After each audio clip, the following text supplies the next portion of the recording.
Skip to content. Sense logic. Post-nihilistic speculations on that which is not, a thought world according to an ontology of non-being.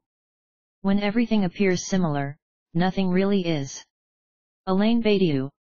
Reality is that which, when you stop believing in it, doesn't go away. Philip K. Dick. It is easier to imagine the end of the world than it is to imagine the end of capitalism. Frederick Jameson. If you are trapped within the dream of the other, you are fucked. Gilles Deleuze. The satyr, at his first sight of fire, wished to kiss and embrace it, but Prometheus said, "You, goat, will mourn your vanished beard, for fire burns him who touches it, yet it furnishes light and heat, and is an instrument of every craft for those who have learned to use it." Plutarch. False words are not only evil in themselves, but they infect the soul with evil. Socrates as quoted by Plato in Phaedo. Hermetico-Promethean post-nihilism. To begin at the beginning, we shall say that philosophy is the dialectical process of truth in time. It is an infinite questioning of that which is known, a continuity in change of the unknown, a practice of situating eternity in time. Without a relation to the requirements of one's own time, philosophy may still mean many things, but these do not amount to anything worthy of rigorous consideration much. This doesn't mean that philosophy must have an absolute conception of goodness and constantly strive towards it. Quite the contrary, if anything, philosophy would much rather resist against the evil within this inconsistent multiplicity falsely named world. No, there is no one world against which philosophy can situate itself, but rather many multiplicities out of which philosophy infers meanings and values in accordance with a better future in mind.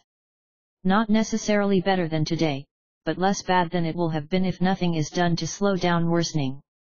So having an idea of a better future is not necessarily imposing a totality, an absolute conception of goodness upon the multiplicity of existence. What's at stake might as well be that the resistance against evil in time is itself a creative act sustaining the less worse condition of future existence.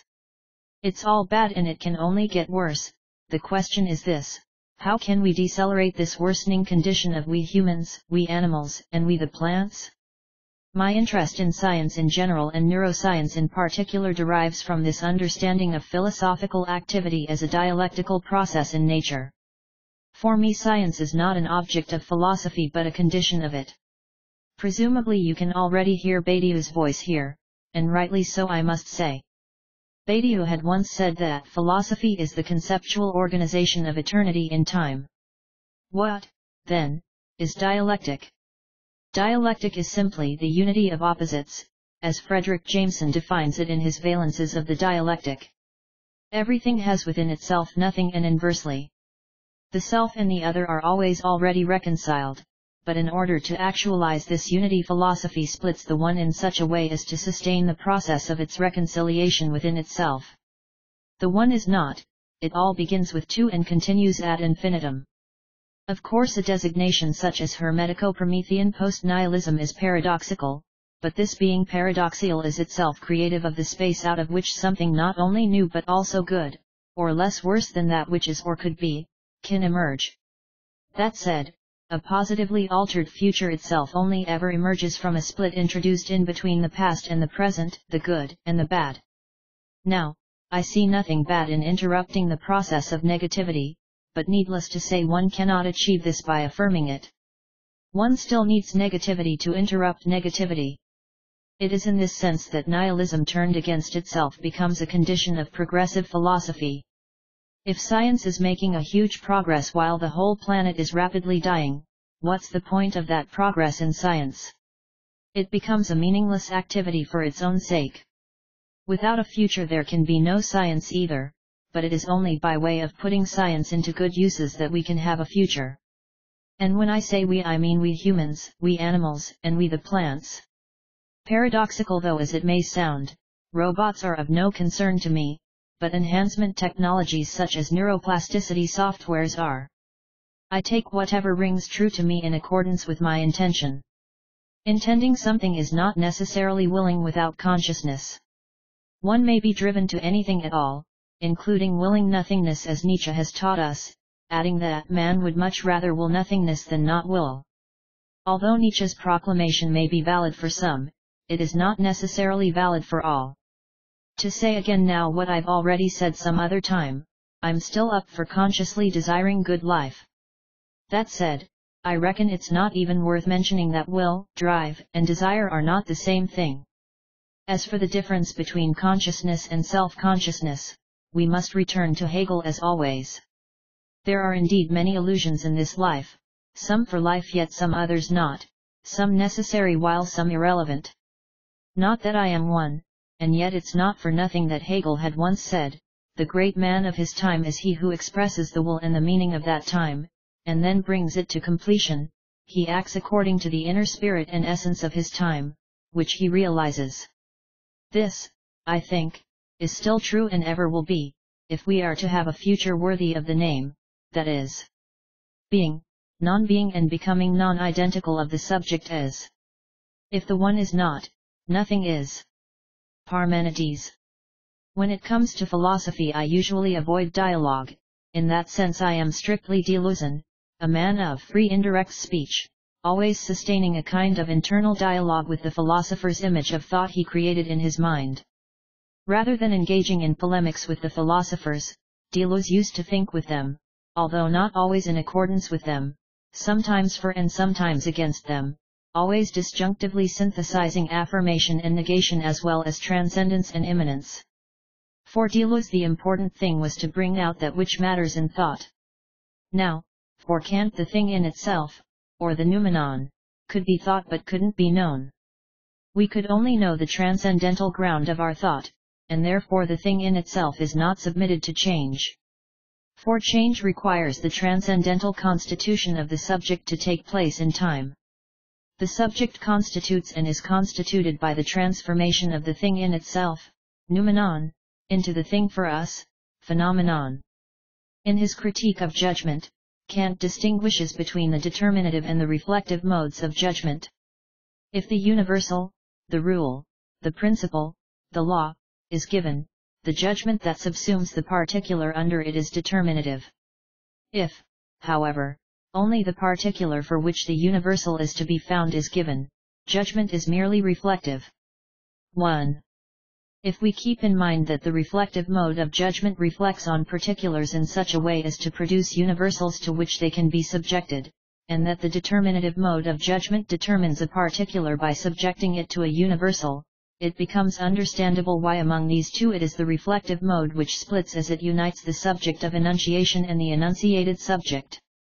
But it must also be kept in mind that the subject of enunciation which refers to the universal is itself a constitutive illusion, or a regulatory idea necessary for the emergence of the subject as the enunciated content. It is only in and through a position of non-being within and without being at the same time that the becoming non-identical of the subject can take place. For change requires the localization of being in a particular world submitted to time as Badiou puts it in his Being an Event. Therein Badiou asserts that there can be multiplicities not submitted to change and there can also be ones submitted to change. Change is not on the side of multiplicity but on the side of the relationship between multiplicities. There can only be a relation between multiplicities in a particular world. Change is the property of being when being is localized in a world. Change is not the destiny of being as in Heraclitus, but is submitted to the relation between multiples. Hence Badiou can say that the one does not exist. It exists neither as a totality as in Parmenides, nor as a multiplicity as in Heraclitus. While for Heraclitus being is in constant change, for Parmenides being is that which never changes. Kant splits being into two halves, one half of being ever changes, phenomenon, while the other half of being never changes, noumenon. For Heraclitus there is only multiplicity, while for Parmenides there is only one. If we have multiplicity then there is also change, if we have the one there is no change at all. Being an atomist, Democritus says that being is composed of atoms and the universe is composed of an infinity of atoms. Democritus is the atomic explosion of Parmenides and the subatomic implosion of Heraclitus at the same time too. We find ourselves on the brink of the decision, a decision to break with the arcana of the one and the multiple in which philosophy is born and buried, phoenix of its own sophistical consumption. This decision can take no other form than the following: the one is not 3. Is there an existing totality before thought? If there is one, is there a part of this existing totality which is outside change? We exist in a world of change, and when we think the world, we think it's change. For change to be thought, there has to be an identity first. The relationship between identity and difference is probably the oldest and most complicated philosophical problem. The two orientations of thought concerning the problem of change and the interaction between identity and difference have their roots in Socrates and Zeno as analyzed by Badiou in Being and Event. If one allows that being is being in situation, which means unfolding its limit for the Greeks, it is quite true that in suppressing the there is of the one suppresses everything, since everything is necessarily many. The sole result of this suppression is nothingness. But if one is concerned with being qua being, the multiple without one, it is true that the non-being of the one is that particular truth whose entire effect resides in establishing the dream of a multiple disseminated without limits. It is this dream which was given the fixity of thought in Cantor's creation. Plato's aporetic conclusion can be interpreted as an impasse of being, situated at the deciding point of the couple of the inconsistent multiple and the consistent multiple. If the one is not, the nothing is also means that it is only in completely thinking through the non-being of the one that the name of the void emerges as the unique conceivable presentation of what supports, as unpresentable and as pure multiplicity, any plural presentation, that is, any one effect. Plato's text sets four concepts to work on the basis of the apparent couple of the one and the others, the one being, the there is of the one, the pure multiple and the structured multiple.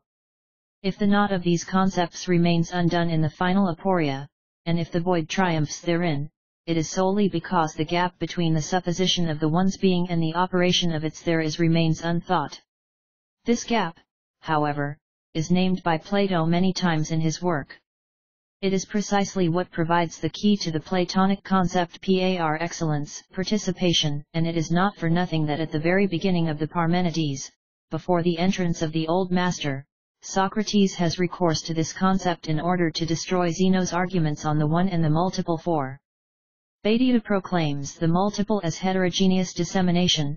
5. While Eck rightly criticizes Melassu in particular and speculative realism in general for not having an adequate theory of the subject for the present, for the time of being in change. I think that, in its very anti-transcendentalism, Melassu remains caught in the Kantian topic of the accessibility of the thing in itself. Is what we experience as reality fully determined by our subjective transcendental horizon, or can we get to know something about the way reality is independently of our subjectivity? Melassu's claim is to achieve the breakthrough into independent objective reality.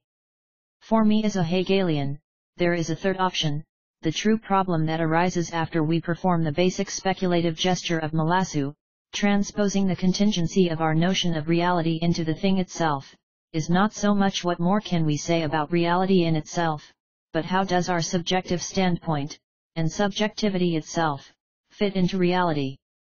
The problem is not can we penetrate through the veil of subjectively constituted phenomena to things in themselves, but how do phenomena themselves arise within the flat stupidity of reality which just is, how does reality redouble itself and start to appear to itself.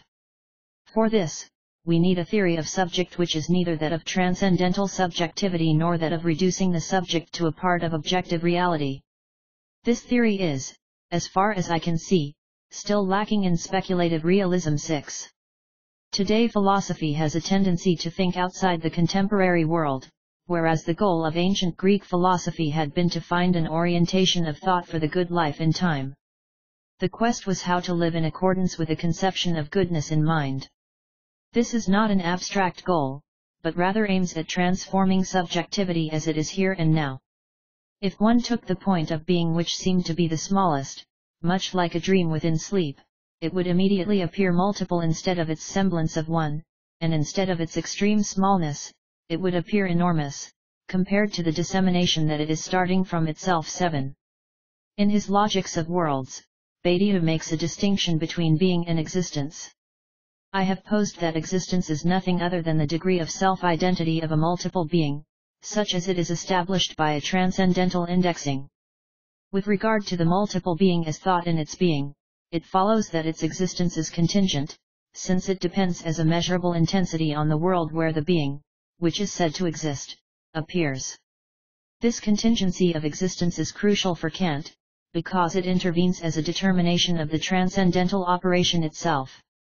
This operation is effectively defined as the application of the pure concepts of the understanding to possible experience. In my vocabulary, and obviously with no reference to any application, this can be put as follows: the logical constitution of pure appearing, the indexing of a pure multiple on a worldly transcendental. But, just as with the object, Kant will immediately distinguish within this operation its properly transcendental or a priori facet from its receptive or empirical one. 8. As the subject's intensity of self-consciousness increases, so does its pain and anxiety in the face of death.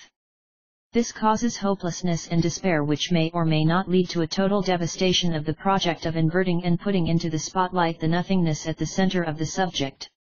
Heidegger repeatedly puts all this down in Being and Time when he says that being towards death is angst.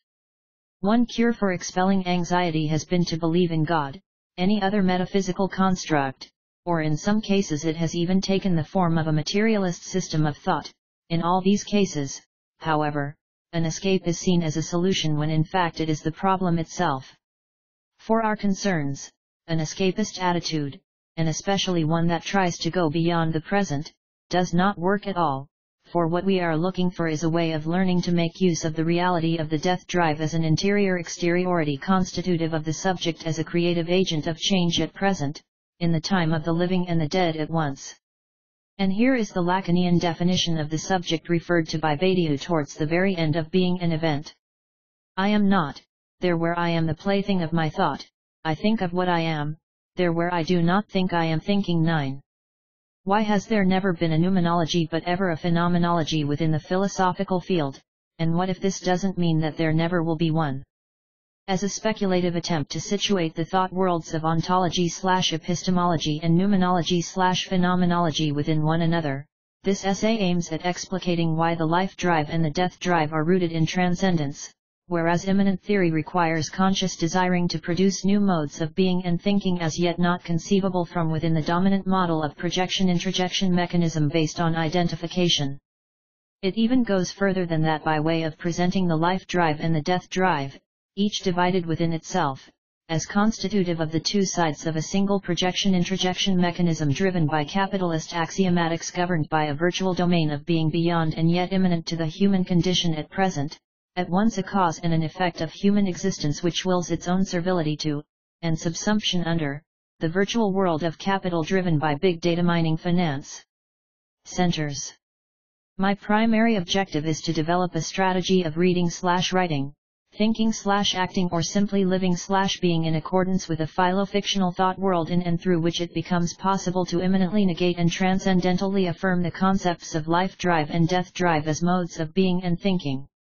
I claim that by way of turning these concepts from forms of knowledge to modes of being and thinking, the life/death drives emerge as the two components of a dynamic and mobile speculative apparatus born of and giving birth to a fragile act between immanence and transcendence, as well as between affirmation and negation, hence sustaining the conditions of possibility out of the conditions of impossibility for immanently intervening in the thought processes of contemporary nihilism in such a way as to transcend the anthropocentric modes of being and thinking inherent to it. This is a presentation of what I have designated as affirmative recreation of that which is not. A speculative move in the way of mapping the cartography of an ontology of non-being, of that which is yet to come. Post-nihilism clears or excavates the old ground, thereby suspending the dominant presumptions, therefore rendering the void, non-being, or the real itself as the new ground on and out of which a new subject can emerge and present the paradoxical and contingent natures of truth and necessity, as well as the non-correlation of being and thought. We subversively call this subject the non-mortal subject beyond the life-death drives, and inversely. It begins to appear as a being but not yet as an existent. Noumenology brings forth the force of thought necessary to intervene in the process of its self-entrapment and breaks the vicious cycle of its own dispersal within itself. The nihil annihilates itself, the void is filled with a void, and hence the intensity of the degree of existence increases, thought contracts to cope with the expansion of its dimension and undergoes a qualitative change. The dualities of Prometheus/Hermes and projective identification/introjection, or a genealogy of the non-relation between the dialectical couples of ontology/epistemology and noumenology/phenomenology. The above subtitle attempts to say almost all in one go and probably fails in doing so even in 2 goes. But this failure should not discourage the reader from even beginning to engage in an encounter with this essay. This essay is a performative articulation of a totalizing gaze, a vision in one, if we are to use a Laruelle term, upon the philosophical concept of phenomenology as a field of study in this time of absolute torpidity. To be more precise, we can say that this essay is a genealogy of phenomenological theories of the world as it manifests itself within the contemporary climate of thought, that is, at a period of transition from the 20th century to the 21st century, from nihilism to post-nihilism, away from a life driven by death, and towards the non-mortal subject beyond the life-death drives. If you are governed by the death drive, you constantly fail in achieving the goal, but keep doing it in spite of that, keep saying it, keep failing, perchance to fail better, as Beckett would have put it. Lacan's interest in the concept of death drive arises from a Kantian insight. Kant says that education or cultivation does not target the animal in human, but the unruliness in human. This unruliness is the death drive itself. It is the site of the production process of eternal truths. Death drive already disturbs nature, but it is not yet culture. The subject as death drive insists on the truth of the unknown. Descartes was the most insistent philosopher on the truth of the unknown. One can even go so far as to say that he was the first philosopher to have systematically took it upon himself to prove that eternal truths can be created. The Cartesian subject is extremely paradoxical in that its claim to truth rests on an impossibility, that there can be a beginning of an eternal being. The question is, how can something eternal have a beginning? Given a second thought, this paradoxical situation resolves itself. For it is not that the eternal truth did not exist before we realized it. It has always already existed, but it is only now that we are coming to a realization of it. When Descartes says "I think, therefore I am," that's precisely what he means. It is only in so far as I think of a being that it exists, even if that being is me. For Descartes there can be an indiscernibility between thought and being. Perhaps that's where the melancholic Cartesian subject is stuck. For as Nietzsche once put it, man would much rather will nothingness than not will. In his analysis of Nietzsche's eternal return, Deleuze develops for the first time the idea that repetition is the repetition of difference. One insists or subsists in what one says or does only insofar as it dissolves itself into its molecular components in and through language. The violent action upon the void within the subject constitutes the symbolic identity of the subject as split. This split subject constantly moves away from what it thinks itself to be as it attempts to express itself in and through language.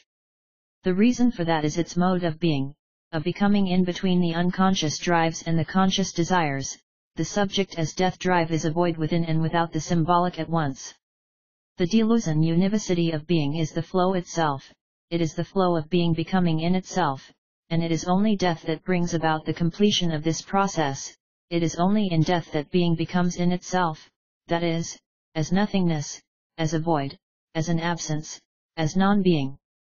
And there, where something is split from nothing, novelty takes place, it takes the place of nothingness and death, hence giving birth to new life, an impersonal life, the life that is not of something, but the life that is non-being itself, the being of death within life which drives it as an undercurrent. And therein also resides the link between Deleuze's concept of the impersonal consciousness, Jung's collective unconscious, and what Nick Land would later call cosmic schizophrenia. Philosophical dualities can play games of mutual supplementation of their terms, move in circles ad nauseam, invert their duality, overturn their duality, and so on, but they always perpetuate the duality nonetheless. Philosophy never goes beyond a widened cogito. Any putative immanence it might have is limited to a self-reflection or self-affection. To think of the real is to miss it for the representation itself. Deconstruction tried to break the mirror of representation by substituting the other for being. But still the dyadic relation and the decision is there.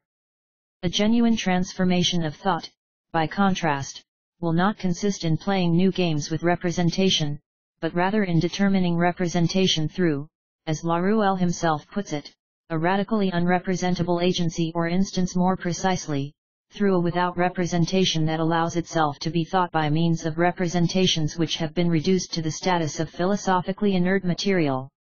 10. One of the issues on which both Zizek and Badiou agree is that Plato is the first philosopher of the traumatic incident. And one of the major insights of Plato is that an idea is that which interrupts the order of being. With the emergence of a new idea, another dimension intervenes the ordinary reality and creates a rupture within the process of becoming.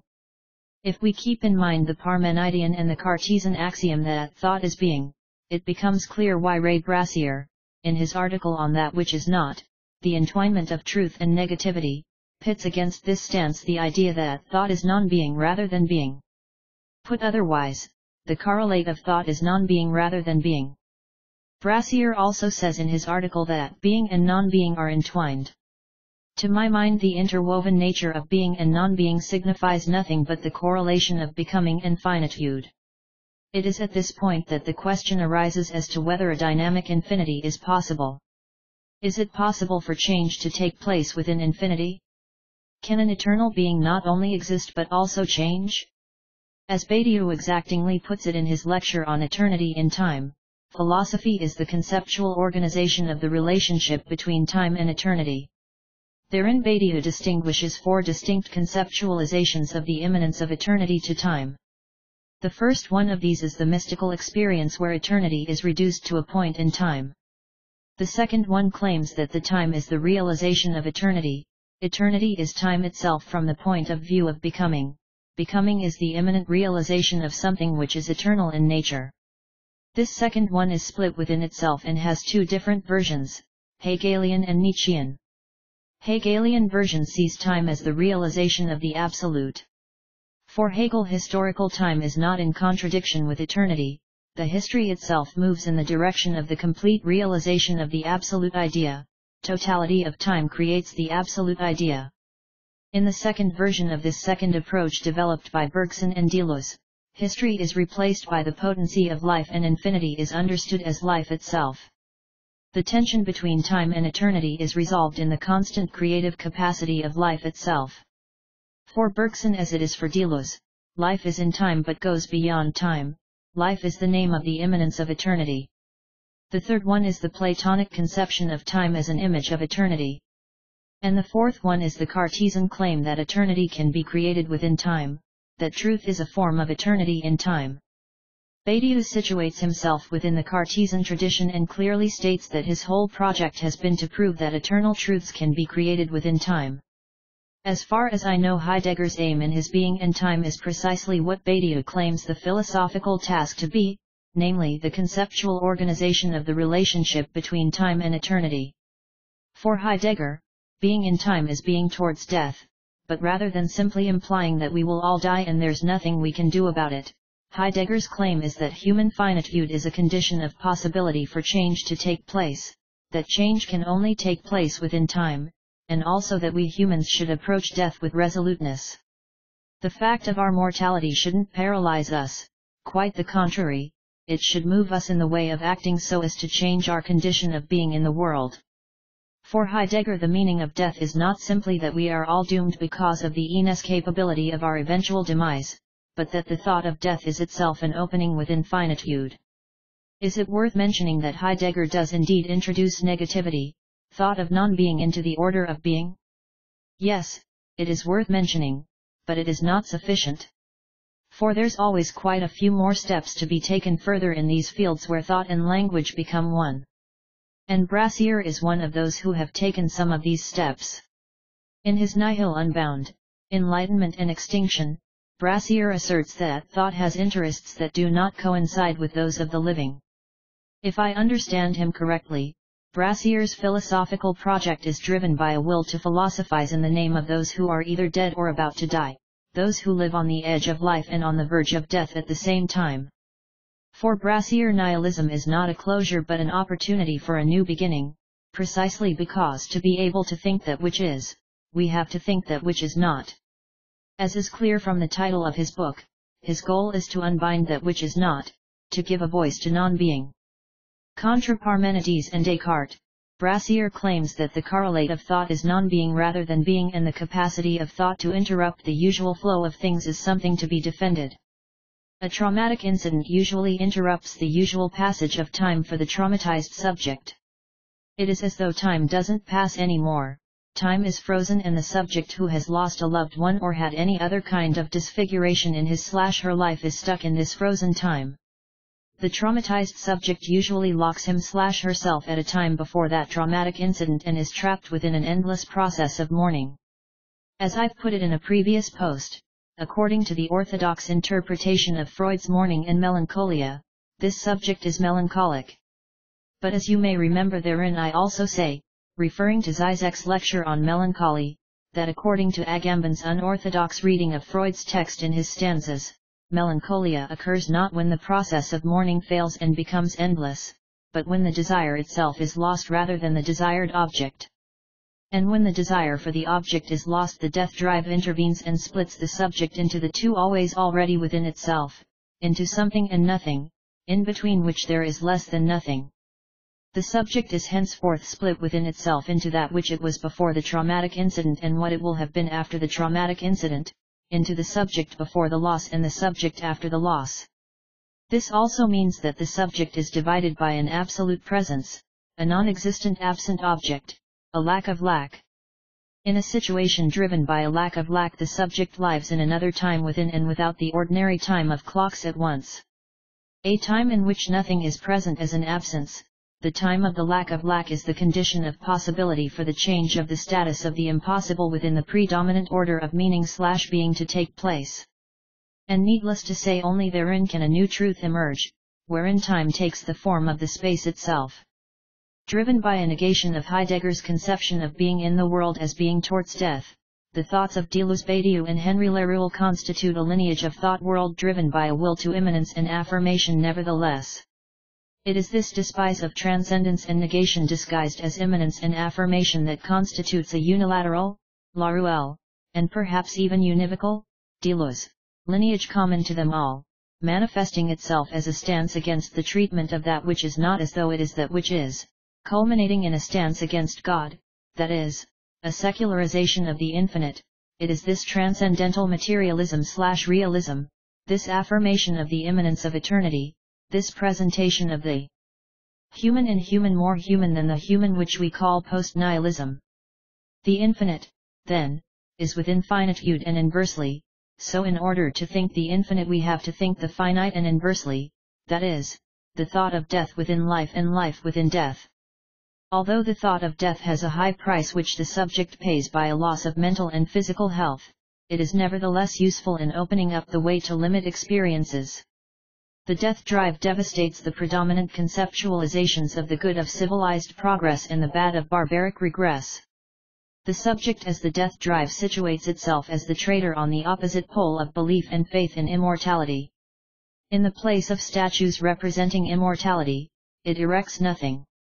That way it confronts the promised land of total security and harmony with a world governed by the anxiety of the feeling of being surrounded by nothingness. In this world there remains no ground beneath the symbolic order. Death is in the midst of life, it is life that surrounds death. Death is immanent to life, and life is a finite process of transcending death. There is this transcendental field of immanence which renders a non-mortal mode of being in the world possible, neither for nor against it, but engagingly indifferent to it in such a way as to turn its own alienation from mortality into its driving force in its attempt to demolish the faculty of finite judgment and create the conditions of possibility out of the conditions of impossibility for an infinite judgment to take place beyond the subject/object of a law that is mortal, all too mortal. One traverses the nothing in order to think something and say what he may against all odds. Absolute affirmation is total negation, Deleuze's mode of being and thinking. Consciousness is the knowing of what we say, self-consciousness is the truth of what we say, it is the knowledge of what we are doing when we say something, so there is indeed the introduction of a distinction between the subject of enunciation and the enunciated content. The subject is always a formal manifestation of that which is, it is that which is not, non-being, thought. This modification of the Parmenidean axiom concerning the correlation of being and thought, this inversal, reversal or subversal of the Parmenidean subject-object relations, constitutes and delivers a post-dialectical, that is, a post-nihilistic mode of being and thinking which is situated beyond, before, and after the life-death drives and the death-life drives. It is the mode of being of the non-mortal subject, or the non-being of the mortal subject, call it what you may, it is the becoming of what one already is, has always been, and will always be, that is, an object whose death is driven by life or a subject whose life is driven by death. As Deleuze puts in his postscript on the societies of control, when and if the subject becomes thought, non-being, life becomes a resistance against its present tense or sense of self at present and a striving for its future absence or the sense of its absence of self, its non-self in the future of its own life driven by death and its own death driven by life. The non-mortal subject within and without the predominant symbolic order is not only the cause, but also the effect of its own alienation from mortal life. This regulatory idea of immortality, which is also a constitutive illusion, is inspired by the post-structuralist theme of becoming non-identical as we see in Laruelle, Deleuze, and Derrida. If one could become non-identical, why would one not also become non-mortal? If one could become alienated from one's identity, why would one not also become alienated from one's mortality? Why not become immortal in the sense of being devoid of death so as to become capable of sublating the exploitations of this mortal, all too mortal life? What motivated me to take immortality as a virtual mode of being was Badiou's theory of the subject as infinity, which aimed at secularizing the concepts of truth and infinity. Badiou's way of secularizing the truth is inspired by the 19th-century mathematician Georges Cantor's method of secularizing the infinite. As Badiou claims, the secularization of infinity started with Cantor, who stated that there was not one, but many infinities varying in size and intensity. From then onwards it became possible to link Deleuze's concepts of impersonal consciousness and transcendental empiricism with Badiou's theory of the subject of truth and Kant's assertion that for reflective judgment to take place and turn the object into a subject, a transcendental ground is necessary. For me, a transcendental ground is necessary only to the extent that it enables the subject to shake the foundation of its own mode of being and opens a field for immanent critique to take place. In other words, the untimely indifference of immortality is required in order to actively engage in an exposition of the exploitation of mortality in this time. The subject as the non-real, performing the effects of the real with the real. Our philo-fiction begins, to borrow a term from Laruelle, with the suspension of a philosophical decision, that the ontological structures do exist outside the phenomenological world, that there is an epistemology of being beyond the phenomenal world. It is the study of this noumenal politics of phenomenal being which we call noumenology. It would be easy to choose the road more traveled and simply designate our orientation as yet another version of nihilism. A thought thinking itself is thinking nothing other than nothing. It thinks itself as its own object, which means that it thinks nothing as something. This circular thought we designate as the thought of nihilism. It is this thought thinking itself as the thought of nihilism which we name post-nihilism. Primarily driven by the thoughts of Alain Badiou, Gilles Deleuze, François Laruelle, and Michel Henry respectively, the post-nihilistic thought attempts to theorize the unilateral duality of the dialectical conceptions of immanence/transcendence and affirmation/negation. The nihil and the infinite are conjunctively and disjunctively presented as one. An act of engaged indifference disjoins and conjoins them in one simultaneous movement of thought force, manifesting and manifested by a modulation as yet not conceivable from within the dominant projection-introjection mechanism driven by correlationist axiomatics, in which the subject as non-being realizes its own self, entrapment in a process of becoming other than itself, the executor of the actualization of its own annihilation without end. A revoiding of nothing and devoiding the void of its non-existent essence. It is a performative act of thought in the way of presenting that which is within and without it, less and more than itself at the same time, a future anterior being in itself, nothing, and everything at once. Consequently, this subject takes it upon itself the creation of the conditions of possibility for the generation of a post-nihilistic thought world ever yet to come, always already history, eternally here and now. We live in a time of nihilism's dispersal. This time in which we find ourselves constantly failing to actualize the transition to another mode of being and thinking, we designate as postmodern nihilism. But instead of calling for a resurrection of the past, of the before of postmodernity, that is, of modernity, we call for a post-nihilistic approach to the famous questions of what is to be done, what can be done, how can it be done, asked and answered in different ways by Marx, Nietzsche, and Freud among many others. Presumably, as we all know, that which is common to these three non-philosophers is their will to take it upon themselves to change the axiomatic structure of the thought world in which they found themselves. By way of creating new critical, speculative, and clinical apparatuses of understanding, sensing and conceptualizing in the way of transforming the world, Marx, Nietzsche, and Freud became probably the most eminent figures of 20th century Prometheanism. They became the symbols of man's taking his own destiny in his own hands, stealing the fire from the higher gods up in the sky and delivering it to the people here on earth to be put to new uses, not against but for all of us, we humans, we animals and we the plants. A new Prometheus need not take the form of the modern prince, the party, if the latter is regarded as a commanding height and center supervenient on any other council, association, or organizational form. Collective control must involve the control and recall, to use that important slogan of delegation in communes and Soviets, of its inevitable instances of centralization. But whether the horizon be one of radical reform or revolution, a systemic challenge cannot but take on, rather than blithely ignore, the risks of Prometheanism, outside of any forgetful apologia for state power or survivalist, primitivist mirage. Most significantly, the unreflected habit of associating power's corruption with certain seemingly intractable contents, the possibility of violence, the proliferation of bureaucracies, the mediation of machines needs to give way to an engagement with the social forms and relations of control.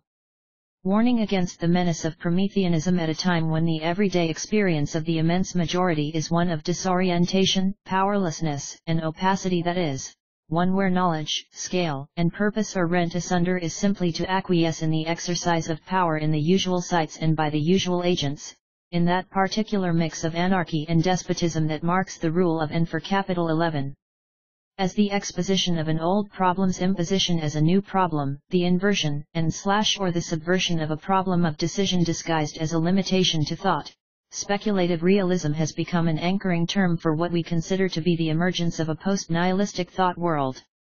Hermetically Promethean in orientation, driven by a will to sustain a unilateral duality of Prometheus and Hermes as modes of being and thinking, speculative realism as a form of post-nihilism which thinks and lives according to nothing as something, is a venture into the noumenal world of transcendent a priori, within the phenomenal realm itself, if we can make such a distinction, that is, with roots reaching back to Kant and Schelling, unless to Zeno of Citium, the founder of Stoicism, and Epictetus the pragmatic, eventually finding its utmost expression in the transcendental materialism/realism of François Laruelle, non-philosophy and quantum mechanics, and Michel Henry, metapsychology and theology. Speculative realism constitutes a post-nihilistic thought world wherein the distinctions between idealism/materialism, immanence/transcendence, and affirmation/negation have collapsed in on themselves. A philosophical decision introducing a split between these dialectical couples is suspended. As such, it has once again become possible to create another mode of being and thinking, and perchance even another world, perhaps, beyond the vicious cycles of the axiomatics of capital, away from a life driven by death and towards more non-mortal and less mortal subjects of the future to come. It is the future itself that has become possible again. Future is yet again possible in this new conceptualization of space as time and time as space, a future anterior. Philosophy originates with one fundamental principle, that everything is philosophizable. This is philosophy's narcissism, its philocentrism. Laruelle calls this the principle of sufficient philosophy. Parmenides is rightfully the covered patron saint of all philosophy in seeing a perfect adequation between being and thought, that we saw Badiou, for one, endorse. Taking exception to this, Laruelle playfully asserts that not everything is philosophizable, such is the good news I bring. Philosophy must have a limit, namely whatever is non-philosophy, which must itself exist at least in principle, or as a last resort, on pain of otherwise assuming that philosophy is indeed the measure of everything. In place of this principle of self-sufficiency or autopositionality, non-philosophy sees no justification for philosophy's supposed ability to apply itself to everything, the philosophy of art, the philosophy of science, and so on, in a manner that allows it a fundamental status in the discourse of those subjects. It has limits, its autonomy is relative, to the real, and not absolute, to itself. For Laruelle, the conditions of possibility of experience and the object of experience are the same. As a consequence, there is no first philosophy. Non-philosophy accordingly installs an equality between the fundamental and the regional, though without losing their heterogeneity in a drastically anti-hierarchical approach. 12. This brings us to the issue of the split nature of reality itself. The melancholic Cartesian subject cannot access the reality in itself precisely because the reality is always already split in itself. Strange though as it may sound, the in itself is itself split. And stranger still, that split is not within something, but rather between something and nothing. We can say that the gap between the real and the symbolic is included within reality itself. Perhaps that's why Zizek insists on the need to affirm the mediation of illusion, the necessity of fantasy in accessing reality as it is in itself. At this juncture one cannot help but remember Malassoa's dictum, the only thing necessary is contingency itself. And therein resides the call for the need to establish a non-relation to the world for us, in the way of constituting a relation to the world as it is in itself, as pure multiplicity. This requires the production of a new mode of being in the world in such a way as to be in relation to the without within this world, to an outside inside this world, a non-correlationist relation to nothing itself. Is it worth mentioning that Deleuze's impersonal consciousness is something akin to that mode of being?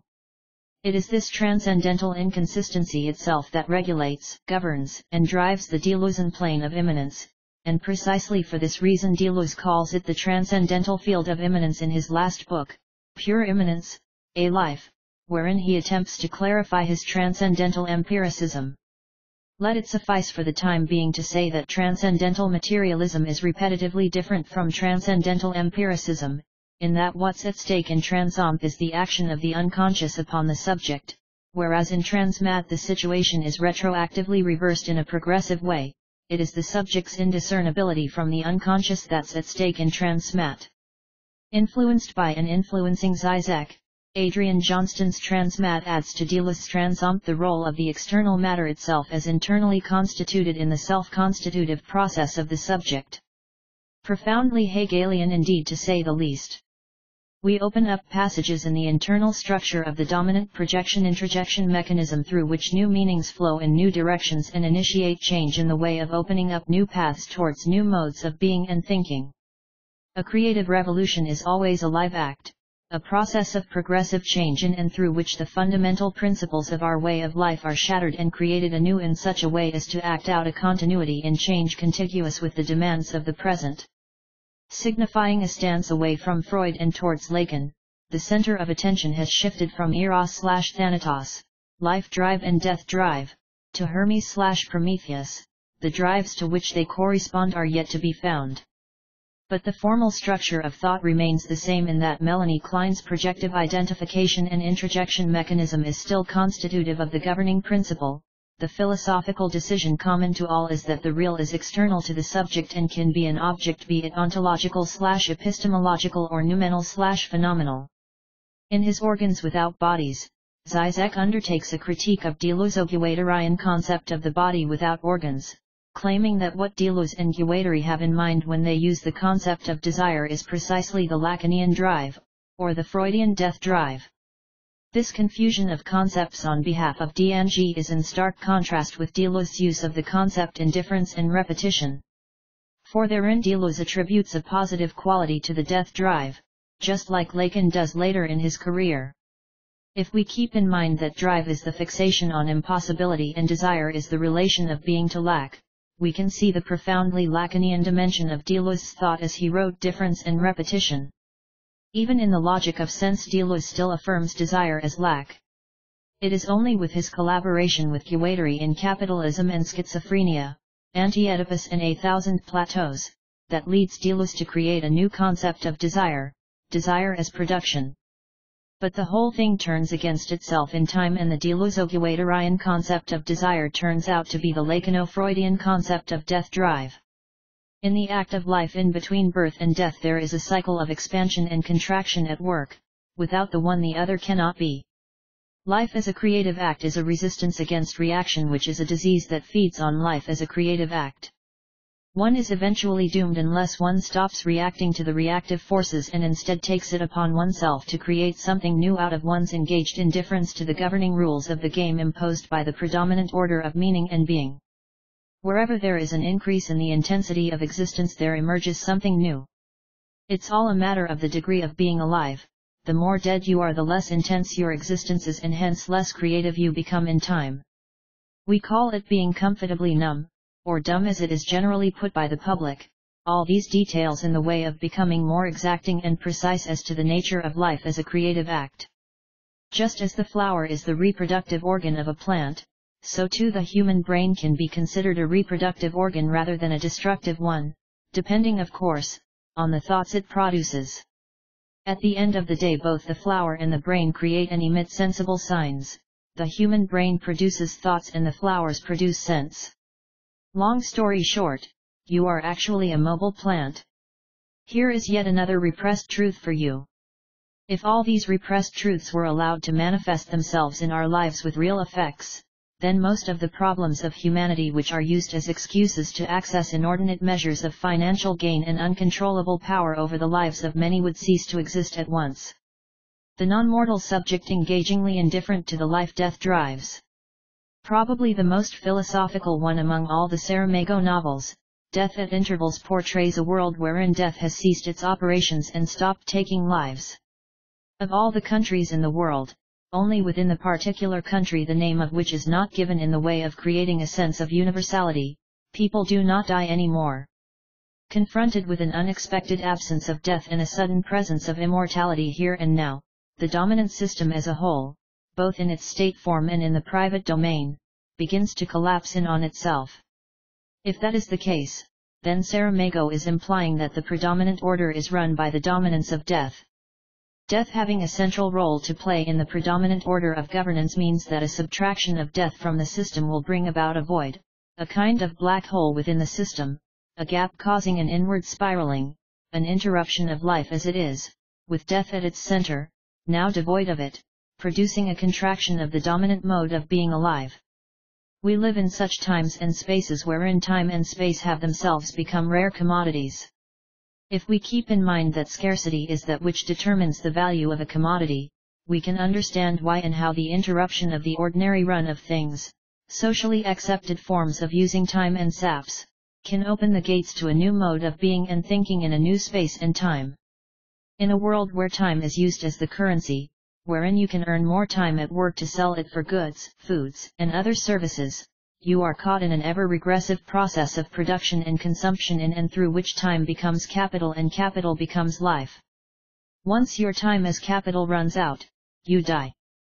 The situation depicted in the film In Time, 2011, is very similar to contemporary capitalism, in which value of your life is measured by how much money you have in the bank. Higher the number, all the more immune to death you feel you are. The rich survive death forever, while the poor run out of time and die. Capitalism is a mega-death drive, an ever-regressive process of production and consumption in and through which time becomes capital. The value of your life is measured by how much money you have in the bank. Higher the number, all the more immune to death you feel you are. In capitalism the future has succumbed to retrospection, but still there are signs all around for the possibility of a reversal. One only needs to have the eyes to see them in this time, as Mark Fisher puts it in his Capitalist Realism. What Zeno of Elea actually wants to say is that we can only perceive the world as it is for us, not as it is in itself. In a similar fashion, we perceive time only as divided units represented by clocks rather than as it is in itself, that is, as eternal. In other words, human brain introduces motion into immobility and finitude into eternity in the process of perception, because humans are naturally mortal becomings, whereas being in itself is infinite and immobile, an absolute, an eternal void continually consuming that which it produces. Driven by this kind of a self-creative/destructive void within and without at the same time, a human can only perceive itself as it desires itself to be, rather than as it really is in itself, independently of human consciousness. To cut a long story short, let us recall Kant and simply say this: the things in themselves can always be thought, but can never be known in any form other than they are for us, we humans, we animals and we the plants. Now, we know that according to Plato time doesn't really exist and that it is merely a representation of the real, an image of eternity beyond life as we live it. Needless to say, it is the human finitude, the fact of mortality, that produces human subjects as beings in time. The change of seasons, for instance, signifies the passage of time for humans, but this is an illusion, because the change of seasons doesn't mean anything for the universe itself. It signifies the passage of time only for mortal human consciousness. For nature and the universe as they are in themselves, it's business as usual in a never-ending circular movement, a continuity in change within itself ad infinitum. Never mind the clocks, time outside of capital is itself eternal, and once you break the vicious cycle of capitalist axiomatics you shall yourself become immortal, for then you will have also broken out of the dialectics of time and capital, therefore transcending this mortal, all too mortal life imposed upon you by the predominant order of being. How can we produce new thoughts and new texts given the exhaustion of the orthodox form of thinking at the end of 20th century continental philosophy? But the non-philosophy is not, as we will see, either the destruction, deconstruction, withdrawal from, or end of philosophy. It implies the generalization, universalization, and most consistent implementation of theory, one that rethinks the history of philosophy in a radically new style. His is a post-deconstructive or non-Heideggerian deconstruction, searching for the means, tool, or organon by which we might renew theory without contenting ourselves simply with deconstructing philosophy. 13. How would our lives change if we were to become capable of imagining and conceptualizing ourselves as immortal beings? If we keep in mind that we are always already locked within the vicious cycle of the life and death drives governed by the law of capital, it becomes easier to understand why we need to break this vicious cycle of capitalism and its governor, liberal democracy, based on unjust representations, in order to create, produce, or present the realm of love beyond the rotary motion of drives. But it must also be kept in mind that when we say beyond, we are talking about a beyond which is always already within the predominant symbolic order and yet not within the reach of mortal beings. It is a beyond only from the perspective of the present state. In our scenario, immortality is not something to be attained, rather, it is a virtual potential or an actual capacity within every mortal being, awaiting to be realized. The realization of the immortality within us, or the realization of the infinite potential that life contains, depends on our proper use of our powers of imagination as well as of our conceptualization. Let us imagine and conceptualize ourselves as immortal beings then, which we already are, but cannot enact because of the finitude imposed upon us by the already existing symbolic order. Would we need to get out of this order to become immortal? Yes and no. Yes, because the within which we said infinity resides is a within which is exterior only from the point of view of the already existing order. No, because only from within the already existing order can we present an outside of this order, an outside, in Deleuze's words apropos of Foucault and Blanquet, which is closer than any interiority and further away than any exteriority. In his theoretical writings, Alain Badiou attempts to separate himself from the romantic understanding of infinity, and the pursuit of immortality. According to Badiou, contemporary mathematics broke with the romantic idea of infinity by dissolving the romantic concept of finitude. For Badiou, as it is for mathematics, the infinite is nothing but indifferent multiplicity, whereas for the romantics it was nothing more than a historical envelopment of finitude. Behind all this, of course, is Badiou's strong opposition to historicism and temporalization of the concept. It is in this context that Badiou can say, Romantic philosophy localizes the infinite in the temporalization of the concept as a historical envelopment of finitude. 14. Mathematics now treats the finite as a special case whose concept is derived from that of the infinite. The infinite is no longer that sacred exception coordinating an excess over the finite, or a negation, a sublation of finitude. For contemporary mathematics, it is the infinite that admits of a simple, positive definition, since it represents the ordinary form of multiplicities, while it is the finite that is deduced from the infinite by means of negation or limitation. If one places philosophy under the condition such a mathematics, it becomes impossible to maintain the discourse of the pathos of finitude. We are infinite, like every multiple situation, and the finite is a lacunal abstraction. Death itself merely inscribes us within the natural form of infinite being multiple, that of the limit ordinal, which punctuates the recapitulation of our infinity in a pure, external dying. 15. The political implications of the move from romantic infinity to mathematical infinity can be observed in Badiou's Ethics, an essay on the understanding of evil. In this little book Badiou criticizes the hypocrisy of human rights for reducing being human to being a mortal animal. Of course Badiou admits that what is called human is indeed a mortal animal, but what he objects to is the exploitation of this state of being.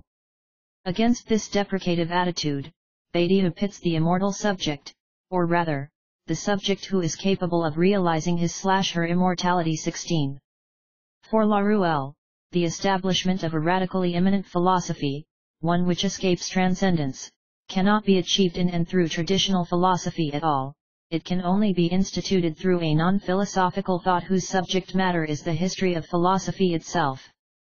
This non-philosophy will thus appear similar to philosophy, but only because its raw material is traditional philosophy in all of its inevitable intermixtures with inconsequent corrupting transcendentalization of the real or one.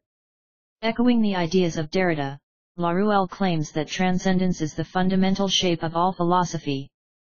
But Laruelle's escape is not into the formalities of writing philosophy as literature nor a restituted, negative, theology. Non-philosophy is not just a theory but a practice. It rewrites or redescribes particular philosophies, but in a non-transcendental form known as aesthetics, non-Spinozism, non-Deleuzianism, and so on. It takes philosophical concepts and subtracts any transcendence from them in order to see them, not as representations, but as parts of the real or as alongside the real. This practice is called cloning, determination in the last instance, or force, of thought. In this respect, Laruelle's non-philosophical discourse would be a movement between any polarized philosophies, given the subtraction of the real from their positions. 17. There can be no future without the legacy of Marx, for he is beyond the artificial divisions imposed upon humanity as a whole. Marx transcends the illusory differentiations such as race, ethnicity, religious orientation, and introduces a split between the real, the actual, and the virtual.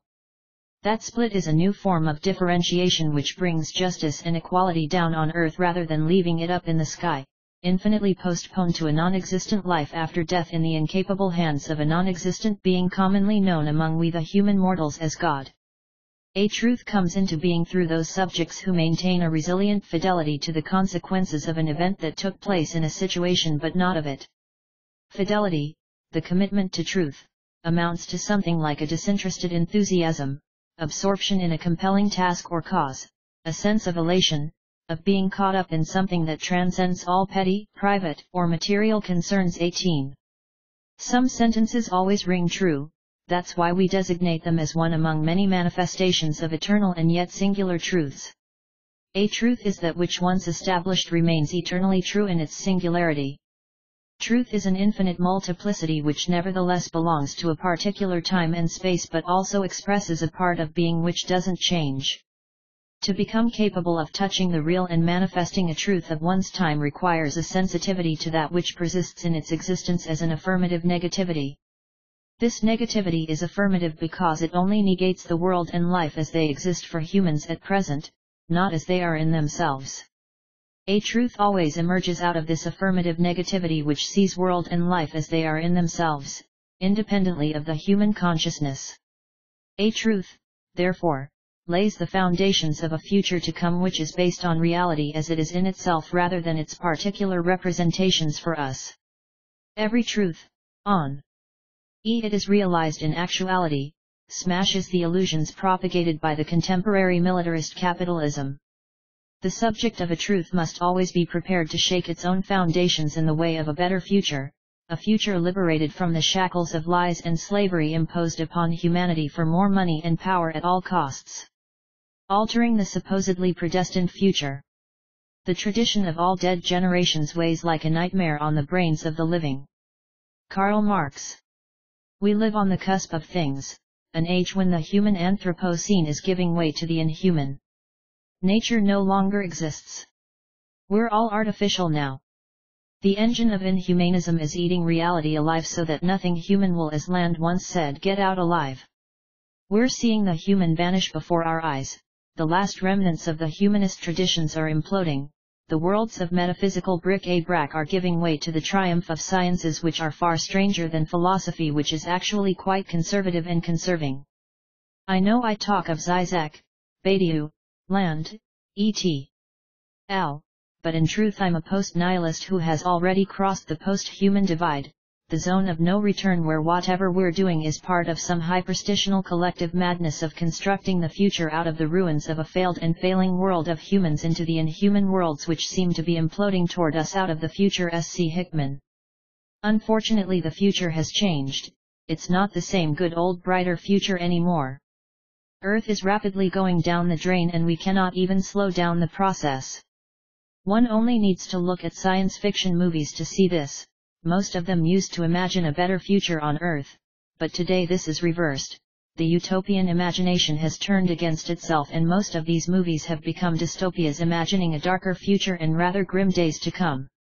Of course many humans are aware of this fact, but they cannot help being driven towards a hell on Earth nevertheless. Acceptance of reality as it is doesn't mean affirming it. One has to negate the current state of affairs in order to alter reality and create at least a less bad future for all of us, we humans, we animals and we the plants. Hegel, probably the greatest philosopher of all time, had defined dialectic as the unity of opposites, as Jameson puts it in his Valences of the Dialectic.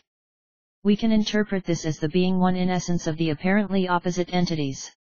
Hence becoming is the coming out of that which is within. The self and the other are always already juxtaposed, or intertwined, but their roles are continually reversed over time. Just as life turns into death over time, an idea turns into its opposite as well, eventually becoming one with that which it is not. Now, we find ourselves in a situation wherein a victim is victimized twice in the name of politically correct values of civilized Western societies. Democracy and freedom turn against themselves to actualize themselves. The paradox of the human condition at present is beyond measure. There is an inherent contradiction within the status quo itself. In our world today the aggressors are protected and the victims are condemned in the name of justice. The problem is that this conception of justice itself signifies a massive injustice. These are dangerous waters, but we shouldn't be afraid of tarrying with the negative against all odds. The countries keep falling into a crisis created by the very system in which they lose themselves. The crisis doesn't exist before the governments create it. That's how capitalism works, a crisis is created and then coped with. The failure of the states to cope with the problems piling up increases by the minute as the future rapidly disappears in an orgy of indifferent multiplicities governed by fools of all kinds. Unfortunately, ignoring the problems doesn't make them go away, and that is precisely what our governments are doing. Making the same mistakes and expecting different results over and over again. Everything keeps getting worse all the while. The system is already totally bankrupt. The rise of fascism is ongoing with full force all over the planet. An eye for an eye still keeps turning the whole world blind as usual. The planet is becoming one big gas chamber. The states and governments keep organizing themselves against their own people all around the earth. That's the way militarist capitalism works. It's not even neoliberalism anymore, that would be too optimistic a term. They create crisis in order to violently cope with it so that the people are left with no alternative and submit to the order of the day. They don't allow people even to imagine a different world, hence the nihilistic despair drowning us in the capitalist ideology itself. which feeds on nothing but inequality and injustice as well as ethnic religious conflict all around the planet. To be able to change the course of events leading to a mostly man-made catastrophic future, or an artificial apocalypse, to act in the way of preventing an early demise of the organic life forms on Earth as we know it, and perhaps even become capable of altering these course of events in the right direction, we have to understand how the system in which we find ourselves works first, as Brassier has put it in an interview. And perhaps more importantly, we also have to understand how our minds work in this process of understanding how the world works, as Zizek has put it numerous times in his books and lectures. Otherwise we mess things up and everything gets even worse than it already is. Change for the better requires the force of thought. And that is precisely why we preach becoming more human than human as we have come to know it. Humans don't learn, they only remember the truth. What we call truth is actually the forgetting of the ignorance of the past known as knowledge. A truth emerges only as the realization of the falsity of history, it is a process, not a state. It's not for nothing that we keep saying it can only get worse for all of us. The reason is that we humans have abolished rational thought itself together with the fidelity to the unknown truths of our time, as Badiou reckons here as well as elsewhere. The arrival of Anthropocene means nothing but the death of the human as we come to know it. It signifies a stage of human condition in which everyone suffers from the damage caused on the planet. Our existence as humans has direct negative effects on other beings such as plants and animals with which we share this habitat. The Anthropocene must become conscious of its responsibility and take it upon itself to radically change its ways and means. A massive amount of dying takes place in the womb for the transformation of the fetus into a human. Many of our cells die before we are born, we die so that we can be born. Our birth as humans requires our death as fetuses. Life is driven by death and inversely. The spaces between your fingers are the presences of non-being and being. The interactive process between your being and non-being is your becoming, your life is your death, a process, not a state. In this sense it is analogous to Badiou's conception of truth as the process of situating eternity in time in accordance with a less bad future for all of us, we humans, we animals and the plants. Indefinite consequences, the finite effects of the real as infinitude. As I was reading this post of his I felt a deep underlying, almost religious tone in his voice, the power of the absolute filtering its banal surprise, maybe a non-God, non-all, rather than the mundane gods or God religion or the philosophers. Whatever the absolute may be, it seems to ride the edges, or borderlands of between thought and non-being rather than the metaphysical realms of being.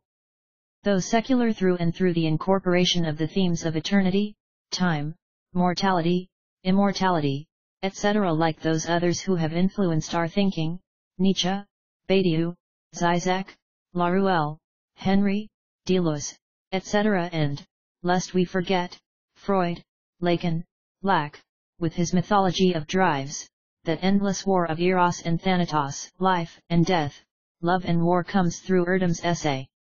What struck me above all is the underlying mythos and movement toward transcension, toward elsewhere, immortality, transcendence. Of course, as he says, this is nothing new, and it is everywhere in our present transcendental field of speculation, as if between a totalistic closure upon metaphysics had brought with it not a rational kernel, but rather an irrational kernel of ancient thought. For do we not hear that oldest of songsters, Orpheus, the Greek singer, theologian, poet, philosophical forebear out of whose roots Parmenides, Plato, Aristotle, and their ancient antagonists Leucippus, Democritus, and Lucretius down to our day still wage a war over the body of a dead thought, God. S.C. Hickman. Of course the dreadful has already happened, in several occasions throughout history we should say, that's not even worth mentioning in our nihilistic times, but then again, also needless to say is that the worst is yet to come and it will only come when and if the number of people responding to this simple and direct question of whether we are really going to let a bunch of greedy selfish fools do in this whole planet by saying get on with it exceeds the number of those who simply and directly say no. We reckon there is still hope for a global post-nihilistic society. Capitalism is not only failing real big time, it is crumbling and disintegrating into very little pieces by the minute as well. Capitalism cannot sustain itself under its own conditions, because it is becoming more and more vulnerable as the technology produced by it keeps turning against the capitalists themselves. So we can say that capitalism is a system that continually develops, but this development is also its process of falling apart, its progress is also its regress, such is its paradox. And needless to say, its process of turning against itself is also its turning against humanity and against the world in general, with all those plants and animals residing therein. It is a self-destructive organization of social, political, and global economic relations, a system driven by its own annihilation. To cut a long story short and put it simply, the shit is fucked up and stuff. And yet there is indeed a specter haunting our world in this time, as Marx has once put it. It's the specter of a future to come, unless it is the ghostly presence of the future here and now. For the future itself has become possible again after many movies which could very well imagine the end of the world but could neither conceive of, nor at least consider the possibility of even a slight change within capitalism itself, let alone imagine a future without capitalism at all, as the saying goes, I should say. Engagingly indifferent to the ordinary reality of capitalism driven by and driving the exploitation of mortality on a massive scale, this spectral subject takes it upon itself the difficult task of traversing the fantasy and reaching beyond the night of the world, thereby creating the conditions of possibility out of the conditions of impossibility for the generation of a post-nihilistic thought world ever yet to come and always already history, unless it is the eternal memory of the here and now, in the last instance of humanity, consequently, that is. Reference matter. 1 Immanuel Kant, Critique of Judgment, trans. James Creed Meredith, London, Wilder Publications, 2008, 13. 2 Elaine Badiou, Being, an Event, Meditation 2, Plato, trans. Oliver Feltham, New York, Continuum, 2005, 31-7. 3 Badiou, B, 23. 4 Badiou, B, 36. 5 Badiou, B, 33. 6 Slavaheek, Interview with Ben Woodard, in the Speculative Turn, Continental Realism and Materialism, Graham Harman, Nick Cernisek, Levi Bryant, eds. Melbourne, Repress, 2011, 415. 7 Badiou, B, 34. 8 Elaine Badiou, Logics of Worlds, Section 2, Kant, trans. Alberto Toscano, London, Continuum, 2009, 237. 9 Badiou, B, 431. 1 John Malarkey, Post-Continental Philosophy, London and New York, Continuum, 2006, 141-2. 11 Alberto Toscano, The Prejudice Against Prometheus, Stir, 2011. 12 Malarkey, 139. 13 Malarkey, 135. 14 Elaine Badiou, Theoretical Writings, trans. Ray Brassier and Alberto Toscano, London, Continuum, 2006, 38. 15 Badiou, 38. 16 Elaine Badiou, Ethics, An Essay on the Understanding of Evil, trans. Peter Hallward, London, Verso, 2001, 41. 17 Malarkey, Post-Continental Philosophy, 134. 18 Peter Hallward, Introduction in Elaine Badiou, Ethics, London, Verso, 2002, X. Bibliography. Badiou, Elaine. Theory of the Subject, trans. An Intro. B. Bastiles, London, Continuum, 2009. Badiou, Elaine. Metapolitics, trans. Jason Barker, London, Verso, 2005. Badiou, Elaine. Being an Event, trans. Oliver Feltham, New York, Continuum, 2005. Badiou, Elaine. Logics of Worlds, trans. Alberto Toscano, London, Continuum, 2009. Badiou, Elaine. Deleuze, The Clamor of Being, trans. Louise Burkhill, Minneapolis, University of Minnesota Press, 2000. Badiou, Elaine. Theoretical Writings, trans. eds. Ray Brassier and Alberto Toscano, London, Continuum, 2006. Brassier, Ray. That Which Is Not, Philosophy as Entwinement of Truth and Negativity in Stasis, No. 1 2013. Brassier, Ray. Lived Experience and the Myth of the Given, Filozofsky Vestnik, Volume XXXII, No. 3, 2011. Brassier, Ray. The View from Nowhere in Identities, Journal for Politics, Gender, and Culture, Volume 8, No. 2, 2011. Brassier, Ray. Nihil Unbound, Enlightenment and Extinction, Basingstoke, Palgrave Macmillan, 2007. Brassier, Ray. Axiomatic Heresy, The Non-Philosophy of François Laruelle, Radical Philosophy, 2003. Deleuze, Jill. Difference and Repetition, trans. Paul Patton, New York, Columbia University Press, 1994. Jill Deleuze, The Logic of Sense, trans. Mark Lester, New York, Columbia University Press, 1990. Grant, Ian Hamilton. Philosophies of Nature After Schelling, London and New York, Continuum, 2008. Graham Harman, Nick Srnicek, Levi Bryant, eds. The Speculative Turn, Continental Realism and Materialism, Melbourne, Repress, 2011. Henry, Michel. The Essence of Manifestation, trans. G. Etzkorn, Martinus Nijhoff, The Hague, 1973. Henry, Michel. Phenomenology of Life, in Angelaki, Journal of the Theoretical Humanities, 2003. Henry, Michel. The Genealogy of Psychoanalysis, Stanford, Sanford University Press, 1998. Henry, Michel.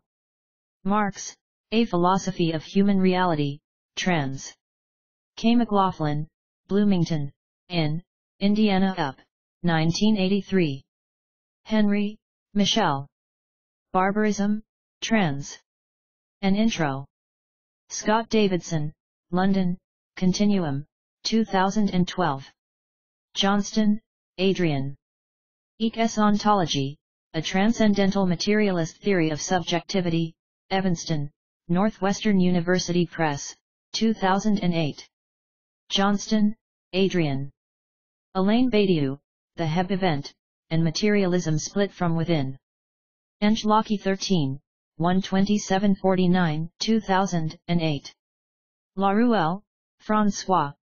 The Decline of Materialism in the Name of Matter, trans. Ray Brassier, in Plea, Volume 12.